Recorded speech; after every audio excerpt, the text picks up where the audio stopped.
전 세계 자산 시장에 결정적인 영향을 주는 미국 기준금리. 그런데 시장이 예상하는 최악의 전망대로 움직일 것 같습니다. 영상 전에 구독으로 인생 바꾸시기 바랍니다.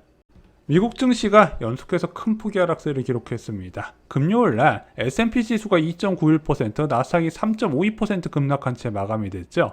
월요일날은 S&P 지수가 3.88%, 나스닥은 무려 마이너스 4.68%를 기록했습니다. 이틀 연속 급락하면서 나스닥 같은 경우는 이제 본격적인 약세장에 진입했다는 것을 확정 지었다는 부분이죠.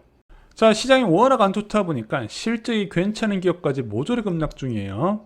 자, 애플 한때 주가가 190달러 선까지 움직였는데 현재 131달러까지 급락했고요. MS 같은 경우는요, 클라우드 실적 좋았거든요. 340불대에서 현재 242불까지 하락한 상태죠. 어제 미국 증시를 공포에 떨게 한 이슈는 두 가지였습니다. 첫 번째, 6월 FOMC 14일부터 15일까지 이번 달에 진행되는데 이때 빅스텝 0.5%포인트가 아니라 0.75%포인트 올린다는 이야기가 나왔다는 거죠. 이게 어디서 나왔다? 월스트리트 저널 기사로 나왔다는 겁니다. 근데 이 기사를 누가 썼냐면은 닉 티머라우스라는 연준 출입 기자가 작성을 했다는 겁니다. 그런데 사람들이 이 기사를 단순히 축축성 기사로 보지 않고 연준에서 일부러 흘렸을 가능성을 제기를 했다는 거예요. 왜냐하면 지금 FOMC 앞두고 연준 위원들이 블랙아웃 기간이라서 자기의 의사를 표명 못 하거든요. 그러면 우리의 통화 정책이 바뀌는 걸 시장에 미리 알려주면서 조금 충격에 대비할 필요가 있는데 그 방법으로 연준 출입 기자한테 은근슬쩍 흘리면서 시장에 깜빡이를 줬다는 거죠. 또한 뉴욕 연방준비은행에서 발표한 기대 인플레이션이 3월 수준까지 치솟았어요. 6.6%를 기록한 겁니다. 자, 이러다 보니까 물가 정점론은커녕 더 높은 인플레이션을 걱정해야 되는 상황이 펼쳐지네. 현재 높은 물가 오름세가 더 강해지고 있고 기대 인플레이션까지 치솟는다. 야, 이거 자이언 스텝도 약하다. 기준금리 1%포인트 올려야 된다는 이야기까지 나왔죠. 어디서? JP모건에서 이야기를 했던 겁니다. 자, 이렇게 기준금리를 신나게 올린다고 하니까 미국 국채금리 당연히 뛸 수밖에 없겠죠. 미국 10년물 국채금리 3.366%까지 올라갔고요. 미국 2년물 국채금리는요 3.27%까지 급등한 상황입니다. 조만간 다시 장단기 금리 역전 가능성까지 이야기가 나오고 있어요.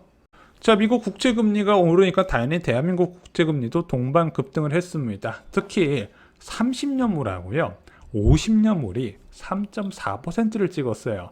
지금 은행의 정기예금 금리 2.45도 많다고 사람들이 신나게 정기예금 금리 들고 있는데 30년물, 50년물 이렇게 장기간 동안 3.4% 금리를 주네 사람들이 혹할만 하죠. 게다가 지금 회사채 AA- 등급은 금리가 4.3% 수준까지 올라갔습니다. 당연히 지금 개인 투자자들의 자금이 몰리고 있어요. 그래서 회사채뿐만 아니라 국채까지 많이 몰리는데 기사를 보니까 회사채 투자하실 때 신종자본증권 같은 거 투자하시는 분 계실 거예요. 그건 그냥 5년 만기 채권이라고 보시면 될 것 같습니다. 저는요 이렇게 장기물 투자할 때는 국공채를 권해드립니다. 아셨죠? 왜냐면 얘는 만기 옵션이 있어가지고 채권 발행자들이 일정 시점 지나면은 만기 상환을 해버려요. 그리고 대부분 상환이 된다는 거 잊지 마시고요. 장기로 끌고 가실 거면은 국공채로 잡으시기 바랍니다.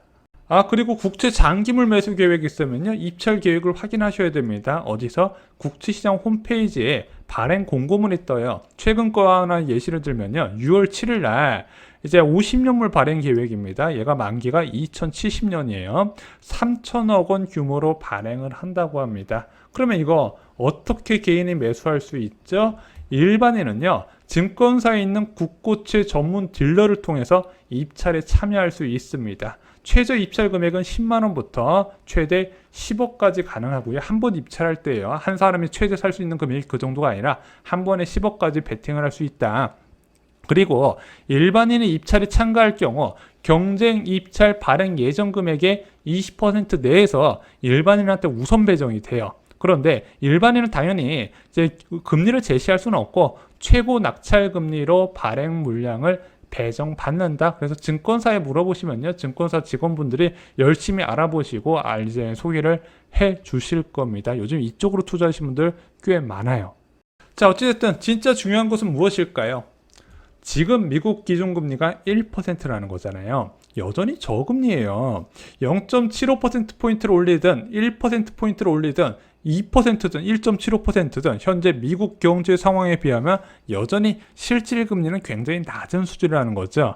그래서 시장에서 생각하는 미국 중립금리 수준 2.5%까지 빠르게 올리는 건 솔직히 자산시장이 중요한 변수는 아니에요. 이거 빨리 올린다 그래도 미국 경제가 한순간에 폭삭 주저하진 않는다는 거죠. 그래서 아파트 시장 참여자를 비롯한 대한민국 투자자들이 체크를 해야 되는 부분은 앞으로 금리가 어디까지 올라가고 언제까지 그 금리를 도달할 것인가를 보셔야 된다는 부분이죠. 왜냐하면 미국의 금리 올리는 만큼 대한민국 기준금리도 연계가 될 수밖에 없다는 부분이죠.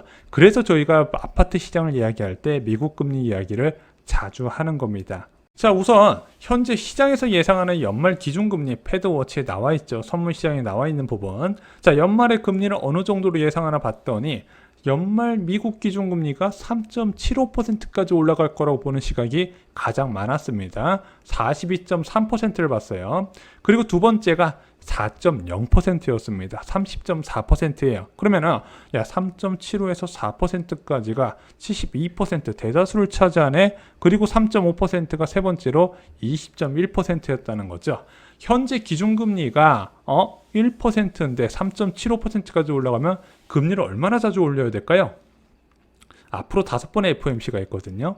그럼 4번은 빅스텝 밟고 한 번은 자이언트 스텝 밟아야 3.75%가 되고 4%가 되려면요. 자이언트 스텝 2번 그리고 빅스텝 3번을 밟아야 됩니다. 3.5% 남은 FOMC에 모두 다 빅스텝을 밟아야 가능한 부분이죠. 앞으로 금리를 어마어마하게 올린다는 게 이미 국채 선물 시장에 반영이 되어 있다는 겁니다. 자, 일단 가장 많은 지지를 받은 3.75%가 현실화가 된다면 어떻게 될까요? 일단 한국은 한미 기준금리 역전을 용이할 수 있는 범위가 있거든요.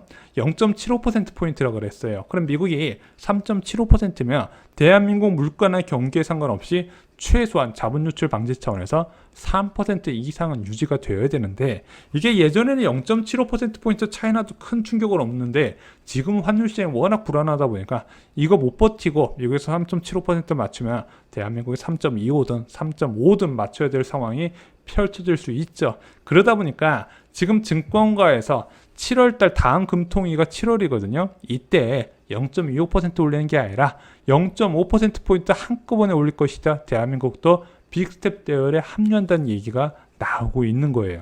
자, 그럼 내년 상반기 말 6월 말의 기준금리는 어느 정도 수준일까요?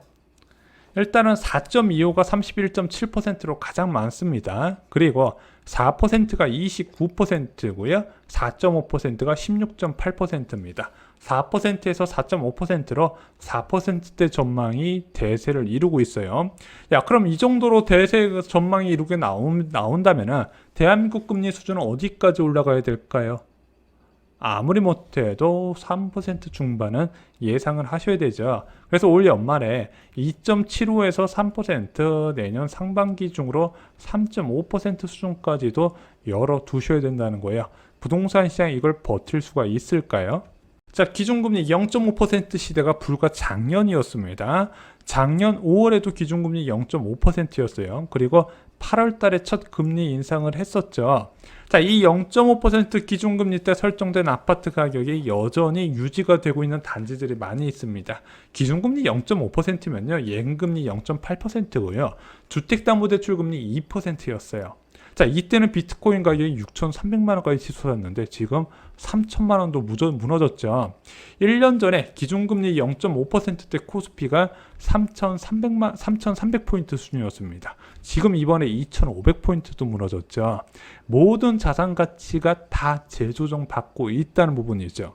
왜냐면은 금리가 하는 역할이 생각보다 많은 거예요. 단순하게 물가가 올라가니까 구매력이 떨어져서 화폐 가치가 떨어진다 생각하시면 안 돼요. 화폐 기능은 두 가지입니다. 구매 기능이 있고 자산월수의 기능이 있는데 이 자산월수의 기능은 돈을 빌려주고 이자를 받는 거예요. 그런데 기준금리 인상은요, 화폐 가치 상승, 돈의 가치 상승을 의미한다는 겁니다. 이렇게 지속적으로 금리를 올린다는 것은 내가 가진 현금의 가치가 올라가고 있다는 거예요. 그래서 거액의 화폐를 주고 사야 하는 모든 자산이 상대적으로 하락하고 있다는 거죠. 당연한 거죠. 돈의 가치가 올라갔으면 상대적으로 자산 가치는 떨어져야 된다는 부분, 특히 대출 의존도가 높은 부동산이 가장 큰 영향을 주는 거예요. 왜냐면은 대부를 통해서 받을 수 있는 이자보다 내가 자산을 투자할 때 받아야 되는 대출 이자가 훨씬 더 많이 올라가기 때문이죠. 그래서 부동산 시장이 금리의 유난히 크게 영향을 받는 부분이 있다고 여러 차례 말씀을 드렸습니다. 부동산 아무 일도 없는 것 같죠? 야, 이번에 코스피가 그렇게 급락할 때 네이버 부동산 보니까 급매 별로 없던데? 맞아요.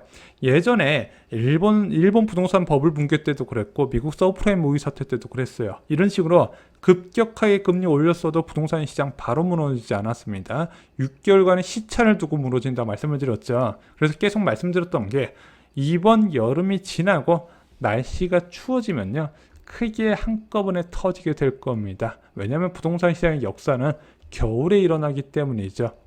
자, 이런 상황에서 어마어마한 물량이 쏟아지게 됩니다. 로또 분야라고 불리는 공공택지에서 63만호가 쏟아질 예정입니다. 긴축 상황에서도 이런 로또 분양 꼭 받으셔야 됩니다. 이와 관련된 공급 정보와 당첨 꿀팁까지 저희가 청약갑부에 총정리해 주었습니다. 청약으로 여전히 인생이 달라질 수 있다는 거 잊지 마시고요. 이상으로 영상 마치겠습니다. 좋아요, 구독, 공유 꼭 부탁드립니다. 감사합니다.